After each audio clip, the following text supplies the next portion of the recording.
കൂട്ടുകാരെ, എൻ്റെ ചീര കൃഷി കാണാം. ഇതാ ഞാൻ ഇപ്പോൾ രണ്ടാമത്തെ സ്റ്റെപ്പ് ചീര നട്ടേക്കുന്നതാണ് ഈ കാണുന്നത്. അത് ഞാൻ അഗ്രി ഫാമിൽ നിന്ന് വാങ്ങിച്ചുകൊണ്ട് വന്ന വിത്താണ്. ഇതാ അതിൽ പുഴുവുണ്ട്. അത് ഇടയ്ക്കിടയ്ക്ക് പുഴുവുള്ളതിനൊക്കെ നമ്മൾ എടുത്ത് കൊന്നു കളയണം. മരുന്നൊന്നും തളിക്കാത്തത് കൊണ്ട് പുഴു കയറി ഇലയിലുള്ള പുഴുവൊക്കെ നോക്കി എടുത്ത് കളയണം. ഫാമിൽ നിന്ന് ഞാൻ വാങ്ങിച്ചുകൊണ്ടിട്ട വിത്താണ്. ഈ പച്ച ചീര ഇടയ്ക്കിടയ്ക്ക് നിൽക്കുന്നതൊക്കെ അത് ഞാൻ കഴിഞ്ഞ വർഷം നട്ടതിൻ്റെ വിത്ത് തനിയെ മുളച്ച് വന്നതാണ്. ആ പച്ച ചീര തനിയെ പൊടിച്ച് വന്നതാണ്. പിന്നെ നേരത്തെ ഞാൻ കുറച്ച് തൈ വേറെ 10 രൂപയ്ക്ക് ഞാൻ വാങ്ങിച്ച് വിത്ത് ഇട്ടിരുന്നു. ഇതിപ്പോൾ അത്ര ഫാമിലെ തൈയാണ്.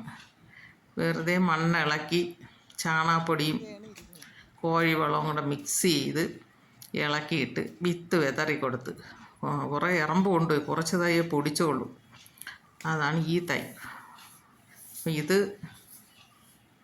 പുഴുവാറായി നിൽക്കുന്നു. അടുത്ത് എനിക്ക് തണ്ട ഇത് 5 മൂട് തൈ എനിക്കൊരു ടീച്ചർ തന്ന തൈയാണ്. ഇതാണ് കൊമ്പൻ ചീര. അവർ ബൊട്ടാണിക്കൽ ഗാർഡനിൽ നിന്ന് വാങ്ങിച്ച് പാവി പൊടിപ്പിച്ച ചീരയാണ് ഇത്. ഇത് നല്ല വലുതാവും. ഈ ചീര നല്ല സ്വാദുമാണ്. അങ്ങനെ 5 തൈ എനിക്ക് അവർ തന്നതിനാണ് ഞാൻ കൊണ്ട് വിത്തെടുക്കാൻ വേണ്ടി അത് മുറിക്കാതെ നിർത്തിയിരിക്കുന്നതാണ് ഈ ചീരയാണ്. ഇതാണ് കൊമ്പൻ ചീര എന്നാണ് പറയണത്. നല്ല ചുവപ്പ് കളറാണ്. വെയിലും കൊണ്ടാണ് അതത്ര നിറം തോന്നാതിരിക്കുന്നത്.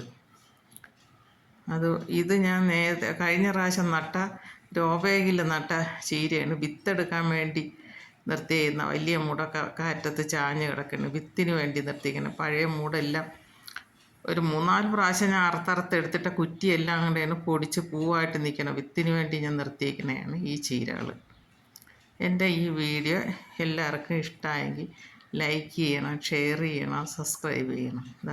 ഇത് നേരത്തെ തറയിൽ ഇളക്കി പാവി പൊടിപ്പിച്ചതാണ്. ആവശ്യത്തിന് എന്നും അറുത്തെടുത്തിട്ട് ബാക്കിയുള്ളതാണ് പൂത്ത് നിൽക്കുന്നതാണ് ഈ ചീര.